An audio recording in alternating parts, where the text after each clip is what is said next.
श्री गणेशाय नमः। श्री सरस्वत्यै नमः। लक्ष्मीनाथ समारंभा नाथयाने मन मध्यमा देवी सरस्वती व्यासं वंदे गुरु परंपरा। रामचंद्रमानस लिखा हुआ है। गोस्वामी तुलसीदास जी ने जब लिखा था, रामचंद्रमानस की कहानी जब लिखी थी उन्होंने, उसके बाद बोल दिया था पूरा भारत में चली नहीं, तो बोले कि भाई ये छोटी सी गांव की भाषा में, कैसी भाषा में रामचंद्रमानस को डाल दिया, लिख दिया इन्हें, ये नहीं चलेगी। जब गए तुलसीदास जी बड़े उदास हो गए। तुलसीदास जी ने बोला कि ने लिखा अपने उसके लिए, अपने खुशी के लिए मैंने लिखा, किसी को मैंने प्रचार करने के लिए या किसी के लिए नहीं लिखा। बोला काशी विश्वनाथ गए, विश्वनाथ जाके बोले कि किसी को सुनाने के लिए नहीं पड़ा था प्रभु मैंने, और आप बताइए, ये ग्रंथ मैंने अपने लिए लिखा, अपनी खुशी के लिए लिखा है, तो आप बताइए कि ये चलेगी नहीं चलेगी, मैंने कोई गलत किया आप बताइए।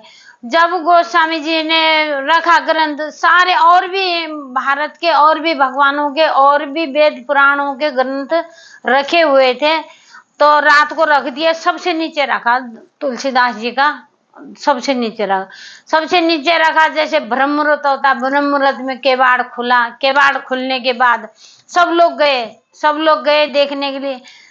रामचंद्रमानस सबसे ऊपर रखा हुआ था, सबसे ऊपर वही था। तो फिर बोले, उसमें सिग्नेचर करा हुआ था,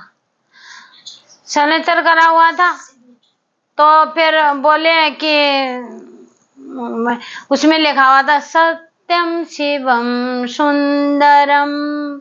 सत्य लिखा है तुमने, सुंदरम सत्यम शिवम मतलब जो भी इसको ग्रंथ को पढ़ेगा उसका उद्धार होगा, उसका कल्याण होगा, उसका बहुत कुछ बढ़िया हो जाएगा। सुंदरम, सुंदर, अति सुंदर, ये लिखा। जब जाके ये रामचंद्रमानस बाहर चली है, इसीलिए जो पढ़ता है उनका सब कल्याण होता है।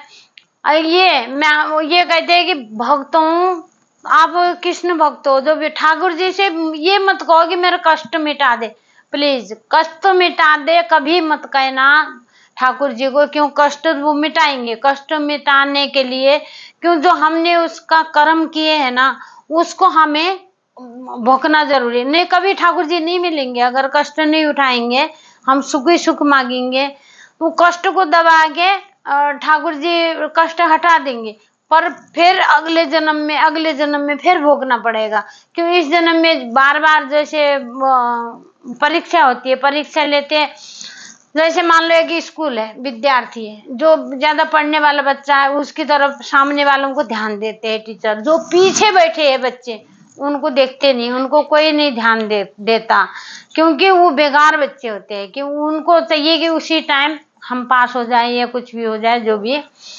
उसी तरह से आप कष्ट हटाने के लिए मत बोलना ठाकुर जी को, बस हाँ यही बोलना कि हे नाथ, हमें कष्ट से लड़ने की हिम्मत देना, कष्ट कितना भी आए हमारे कर्म है, हमने कर्म किया, हमें भोगना है।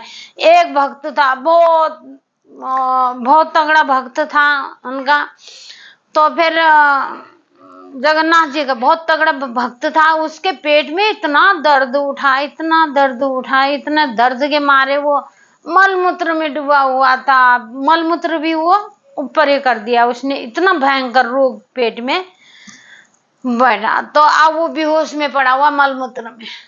ठाकुर जी आगे साफ कर रहे हैं उसके वो मलमूत्र को साफ, और जैसे हाथ पकड़ा उस भक्त ने, बोला ठाकुर जी आप क्या कर रहे हो, ये आप क्यों ऐसे मत करो, क्यों मेरा मलमूत्र आप क्यों साफ कर रहे हो, मुझे पड़ा रहने दो ऐसो, तो बोला कष्ट दूर करो। बोले कि भक्त तो सबसे प्यारा भक्त है मेरा, मैं इसीलिए कष्ट दूर नहीं करूंगा तेरा, बिल्कुल नहीं करूंगा, क्योंकि जो तूने उस जन्म में किया हुआ है उसको भोगना जरूरी है।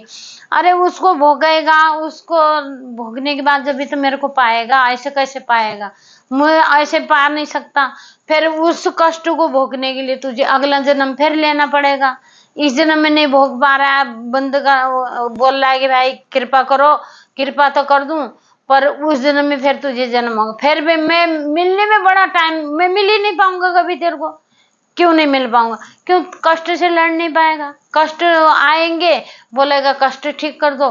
जब कष्ट रहेंगे तो वो तो एक सजा होती है ना, जो गुनहगार होता है उसको सजा मिलनी जरूर। जब तक सजा नहीं काटेगा जब तक मैं किसी को नहीं मिल सकता। इसीलिए इसीलिए कभी भी ठाकुर जी से ये मत बोलना कि भाई हमारा कष्ट दूर कर दो, बस ये बोलना कि भाई हमारा कष्ट से लड़ने की हिम्मत दो प्रभु, हमें कष्ट मिले, क्योंकि हमें कष्ट तो मिलने ही है, क्योंकि हमारा सारे जो भी इस जन्म में उस जन्म में जो भी किया है हमने, वो तो भोगना भोगना ही है। अगर भगवान को की प्राप्ति चाहते हो, अगर ठाकुर जी की प्राप्ति चाहते हो, तो कष्टों से कभी मत घबराना।